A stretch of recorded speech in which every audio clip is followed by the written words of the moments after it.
उनको ये ज़्यादा ज़रूरी लगा कि कब्रिस्तान से मुर्दे ना भाग जाएं उठ करके, इसलिए उनकी बाउंड्री जरूर कराने का काम किया।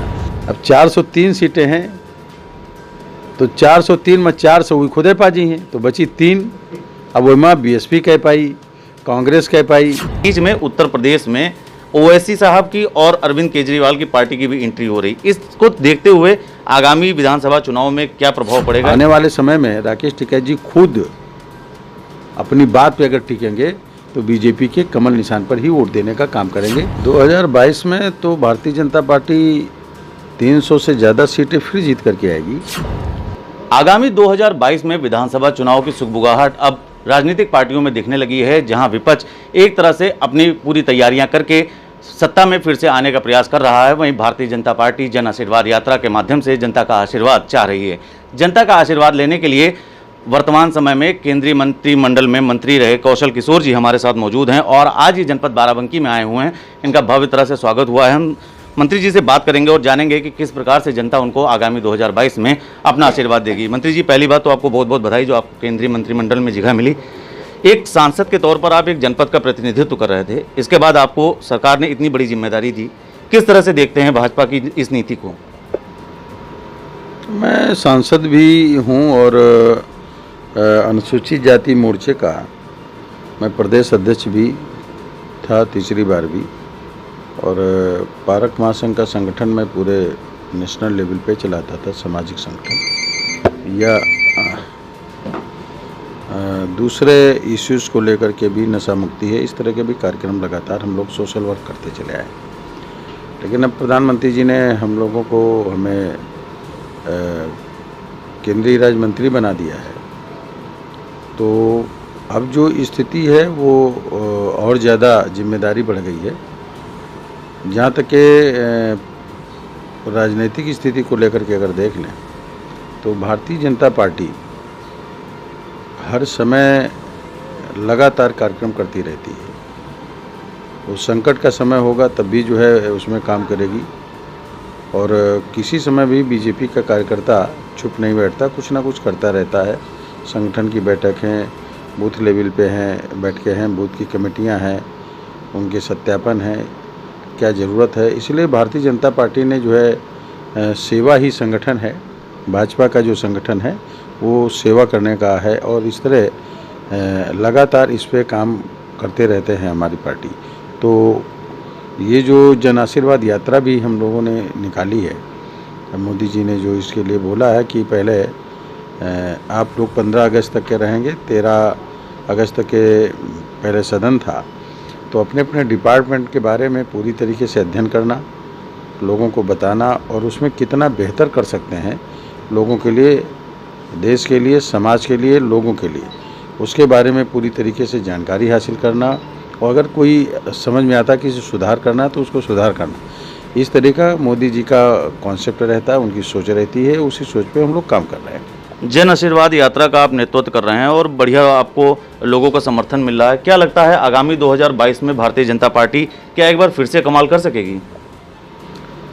2022 में तो भारतीय जनता पार्टी 300 से ज़्यादा सीटें फिर जीत करके आएगी, और इसलिए कि हो सकता है और सीटें बढ़ जाएं पिछले बार की अपेक्षा। कारण ये है कि इस 5 साल, 4.5 साल के पीरियड में सपा, बसपा और कांग्रेस चुप्पी मार करके बैठे रहे। हमारे देश पे संकट आया कोरोना का, उसमें भारतीय जनता पार्टी के अलावा किसी पार्टी का कोई रोल नहीं रहा, सिर्फ वो कमेंट करते रहे, चाहे कांग्रेस हो, चाहे सपा हो, चाहे बसपा हो। कभी वैक्सीन लगाने की बात आई तो उसका अखिलेश जी ने विरोध किया, कांग्रेस ने विरोध किया। ये लोग जो है लोगों की जान बचाने के लिए हमारी सरकार लगी है, मोदी जी की सरकार लगी है, या योगी जी की सरकार लगी हुई है, या पार्टी का संगठन इसके लिए लगातार लगा है, लोगों की सेवा करने का काम कर रहा है। ये लोग किसी की न सेवा करना, घर में घुसे बैठे रहे, अपने दफ्तरों से बयान देते रहे, ट्विटर पर ट्वीट करते रहे, लेकिन जनता के बीच में नहीं गए। तमाम ये सपा, बसपा, कांग्रेस के वर्कर्स कोरोना पीरियड के, कोरोना से संक्रमित हुए, इन्फेक्टेड हुए, उनका इलाज, उनकी देखरेख बीजेपी के लोगों ने किया और हमारी सरकार ने करने का काम किया। सीटों की बात अगर करते हैं तो उत्तर प्रदेश के पूर्व मुख्यमंत्री अखिलेश यादव ने कहा कि हम 400 सीटें लाएंगे। भाजपा की ऐसी कौन सी बातें हैं जिसको वो आधार बना रहे हैं और ये दावा कर रहे हैं, इतना कॉन्फिडेंस में है कि वो 400 सीटें लेकर आएंगे? ऐसा है, झूठ पे बड़ा कॉन्फिडेंस होता है। जब कोई आदमी झूठ बोलता है तो बहुत कॉन्फिडेंस के साथ बोलता है। अब 403 सीटें हैं तो 403 में 400 हुई खुदे पाजी हैं, तो बची 3। अब वो माँ बीएसपी कह पाई, कांग्रेस कह पाई, या दूसरे लोग कितनी पाएंगे, और फिर बीजेपी का कई सीटें मिली हैं, तो 3 सीट में बाकी लोगों का बंटवारा है, 400 अकेले वो ले लेंगे। ये जो है इनका जो झूठ है, ये हिटलर के साथ में एक गोएबल्स थे, प्रोपोगंडा मिनिस्टर, वो उनकी फ़ौज हारती जा रही थी। जब वो रूस में बढ़ते जा रहे थे तो फ़ौज हारती जा रही थी, मगर फिर भी वो हिटलर को बताते थे कि हम जीतते जा रहे हैं, हम फतेह करते जा रहे हैं, हम रूस को हराते जा रहे हैं। तो ये जो है, जो इनके कार्यकर्ता हैं, इनकी पार्टी का जो वोटर है, वो बीजेपी के साथ भागता चला आ रहा है। उनको रोकने के लिए कि अरे बीजेपी के साथ ये न जाए, इसलिए जो है अखिलेश जी ने बोला कि हम 403 में 400 सीट अकेले जीत के आ रहे हैं। तो कार्यकर्ता को भरोसा हो जाए कि हमारी सरकार बन रही तो शायद रुक जाए। अब वो कोई रुकने वाला नहीं है, उनकी जड़ें खुद उखड़ गई हैं, क्योंकि उन्होंने जिंदा लोगों के लिए काम नहीं किया, मुर्दा लोगों के लिए काम किया। आवाज़ देना हुआ तो उन्होंने जिन लोगों को आवाज़ की ज़रूरत थी उनको नहीं दिया। उनको ये ज़्यादा ज़रूरी लगा कि कब्रिस्तान से मुर्दे ना भाग जाएं उठ करके, इसलिए उनकी बाउंड्री जरूर कराने का काम किया। तो जो लोग मुर्दों की राजनीति करते हैं उनको तो लगेगा ही उनका कार्यकर्ता नहीं रुक रहा है, इसलिए वो झूठ बोल रहे हैं सबसे बड़ा। अगर भारतीय जनता पार्टी की बात करें तो भारतीय जनता पार्टी प्रमुखतः हिंदुत्व के मामले पर चुनाव लड़ती है, लेकिन प्रधानमंत्री मोदी सबका साथ सबका विकास का मंत्र लेकर चल रहे हैं। इसी में देखा जा रहा है कि कई पार्टियां जातिगत सम्मेलन कर रही हैं और देखा जाए तो एक तरह से जातियों को, हिंदुत्व को कमजोर करने का प्रयास। इसी के बीच में उत्तर प्रदेश में ओवैसी साहब की और अरविंद केजरीवाल की पार्टी की भी एंट्री हो रही। इसको देखते हुए आगामी विधानसभा चुनाव में क्या प्रभाव पड़ेगा, इसके बारे में बताएं। देखिए, हमारी सरकार विकास के सवाल पर चुनाव लड़ रही है, और चूंकि बीजेपी जो है कोई भी अपना धर्म माने, ईमानदारी से माने, बीजेपी का ये कहना है। बीजेपी का ये नहीं कहना कि धर्म के आधार पर आप दूसरे धर्म पर हमला करने का काम करो, तो उस पर हमारी पार्टी काम करती है। विकास के सवाल पे काम कर रही है, इसलिए लोगों का डेवलपमेंट हो, विकास हो। इसलिए पहली बार मोदी जी ने बोला सबका विकास सबका साथ, हमें आपका साथ भी चाहिए, हम सबका विकास करना चाहते हैं, इसलिए आपका साथ चाहिए। फिर दोबारा बोले कि सबका साथ सबका विकास 2019 में, और सबका विश्वास। हम विश्वास में इसलिए लेना चाहते हैं कि आप हमारे पर भरोसा करो, हम आपके लिए ही काम करना चाहते हैं, जनता के लिए काम कर रहे हैं, उनके लिए, इसलिए विश्वास करो मेरे पे, हम आपका विश्वास जीतना चाहते हैं।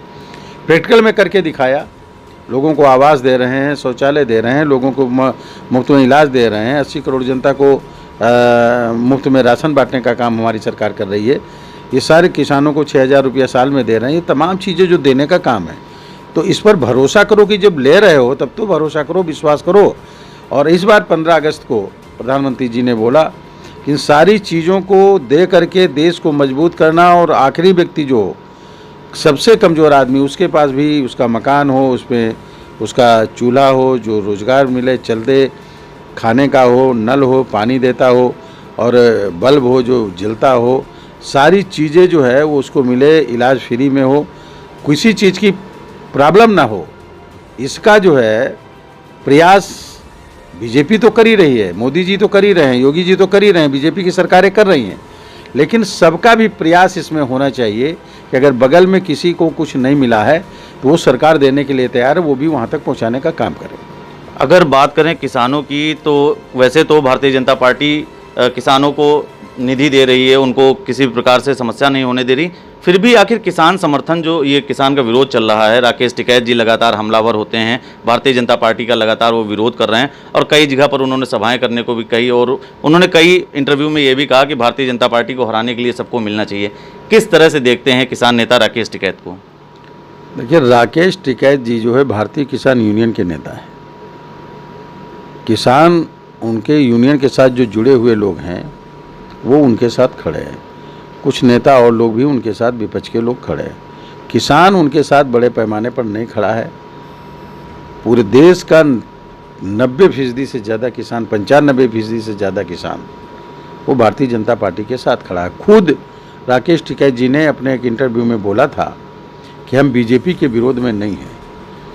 खुद राकेश टिकैत जी के नाम जो ज़मीन हुए उनको भी 6,000 रुपये साल में हमारी सरकार के द्वारा, मोदी जी के द्वारा दिया गया हुआ उनको मिलता है, उसका भी जिक्र उनको करना चाहिए। उन्होंने खुद ये बोला है कि हम एक कानून का विरोध कर रहे हैं लेकिन बीजेपी का विरोध नहीं कर रहे हैं। आने वाले समय में राकेश टिकैत जी खुद अपनी बात पे अगर टिकेंगे तो बीजेपी के कमल निशान पर ही वोट देने का काम करेंगे। हमारी सरकार किसानों के लिए 50% जो है 50% DAP पे छूट दे रही है। हर खेत को पानी, हर पेड़ को पानी की योजना बनाकर उनके सिंचाई के संसाधन जुटा रही है। इसके अलावा किसानों की फसल का उत्पादन दूना हो, इसके ऊपर काम कर रही है और किसानों की आय भी 2 गुनी ज़्यादा बढ़े, इस पर हमारी पार्टी और बीजेपी की सरकार, मोदी जी, योगी जी करने का काम कर रहे हैं। इसलिए किसान बीजेपी के साथ खड़ा है और भारतीय किसान यूनियन जो राकेश टिकैत जी हैं, उस आंदोलन को वो कह रहे थे कि हम लखनऊ को भी दिल्ली बना देंगे, तो दिल्ली को दिल्ली नहीं बना पाए और लखनऊ को लखनऊ नहीं बना पाए। इसी 15 अगस्त पे ऐलान किया था, कोई उनके साथ अब खड़ा नहीं, धीरे धीरे सब लोग चले जाएंगे। अगर संसद की बात करें तो संसद में तमाम ऐसे जनहित के मुद्दे होते हैं जिन पर चर्चा होती है, लेकिन विपक्ष लगातार हमलावर रहता है और कई करोड़ रुपए का नुकसान राजस्व का हो चुका है। विपक्ष का ये रवैया लोकतांत्रिक तरीके से कितना सही है, कितना गलत है? जनता ने उनको, विपक्ष के भी सांसदों को चुनाव जीतकर इसलिए भेजा था वोट दे करके कि आप जाना, मेरी बात पर चर्चा करना, समस्याओं पर चर्चा करना। अगर चर्चा के लिए सरकार ना तय हो तब आपको हल्ला मचाना। स्पीकर महोदय कहते हैं कि चर्चा करो, सभापति महोदय राज्यसभा में कहते हैं कि चर्चा करो। हमारी सरकार कहती कि चर्चा के लिए हम हर समय तैयार हैं, आप जितने समय चाहेंगे हम चर्चा के लिए तैयार हैं। विपक्ष वहाँ चर्चा नहीं करता, चर्चा के लिए नहीं तैयार होता, हो हल्ला करता, हु ऐसे वहाँ वो बोलते हैं। जिन लोगों ने वोट दिया है वो वोटर उनका देख रहा है, उनका कार्यकर्ता देख रहा है, वो कार्यकर्ता नाराज़ हो रहा है इन लोगों से। और आने वाला जब पार्लियामेंट का चुनाव आएगा, जो हो कर रहे हैं वहाँ बोलने के बजाय इनको सबक सिखाने का काम जनता का इन्हीं के वोटर करेगा। इनको वोट देने के बजाय बीजेपी को वोट देने का काम करेगा। मंत्री जी, आप जन आशीर्वाद यात्रा लेके बाराबंकी जनपद में आए। यहाँ पर कार्यकर्ताओं के द्वारा, यहाँ के भारतीय जनता पार्टी के पदाधिकारियों के द्वारा आपका स्वागत किया गया, आपका अभिनंदन किया गया। किस तरह से देखते हैं, जिस तरह से ये आशीर्वाद यात्रा लेकर निकले हैं, किस तरह से देखते हैं कि यूपी की जनता आशीर्वाद कितना देने के मूड में है और कितने प्रतिशत इसमें भारतीय जनता पार्टी सफल होगी? कल जगह जगह पे जिस तरीके से वेलकम स्वागत कल बाराबंकी में, परसों उन्नाव में हुआ, मैं समझ रहा हूँ दोनों जनपदों में जगह जगह पे मिला लें तो लाखों लोगों ने स्वागत भी किया और सड़कों पर उमड़ करके चले आए। सभी समाज, सभी वर्ग के लोग आए और उनके अंदर एक ज़बरदस्त उत्साह है। वो ऐसा लग रहा था कि वो वेट कर रहे हैं, इंतज़ार कर रहे हैं कि बीजेपी के साथ खड़े होने के लिए। तमाम लोग सपा, बसपा, कांग्रेस को छोड़कर पार्टी में शामिल होने का भी ऐलान कर रहे हैं, आ रहे हैं, जुड़ रहे हैं।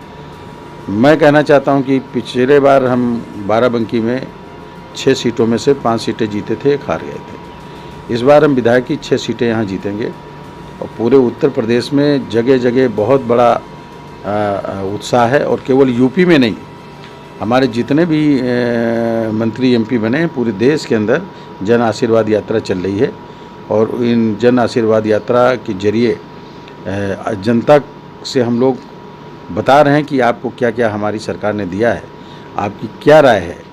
सब लोग एक स्वर में बोलते हैं फिर से इस बार बीजेपी सरकार। जनता की अगर बात करें तो विपक्ष इस बात पर लगातार हमलावर रहता है कि प्रदेश में, देश में महंगाई और बेरोजगारी बहुत ज़्यादा बढ़ रही है और उत्तर प्रदेश में खासकर बिजली सबसे ज़्यादा महंगी है। कई कारखाने, कई मिल बंद पड़ी। क्या विपक्ष इनको आगामी विधानसभा चुनाव में मुद्दा बनाएगा?